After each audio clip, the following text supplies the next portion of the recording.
Posibleng maranasan po ng Pilipinas ang lindol na mas malakas pa sa magnitude 7.7 na lindol na yumanig po yan sa Moro Gulf noong 1976. Ayon po yan kay PBOX Director Teresito Bacolcol sa Bagong Pilipinas Public Briefing. Ani ni Bacolcol, mahigit 180 active fault segments at 6 na trench sa bansa. Maliban po yan sa Palawan, kaya't hindi malayong mangyari ang isang malakas na lindol. Ayon sa pagtataya, aabot po sa 30,000 ang maaring masawi at mahigit 100,000 ang masugatan kung maganap ang The Big One.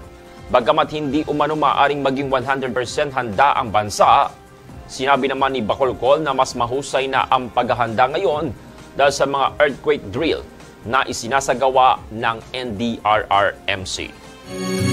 Good morning.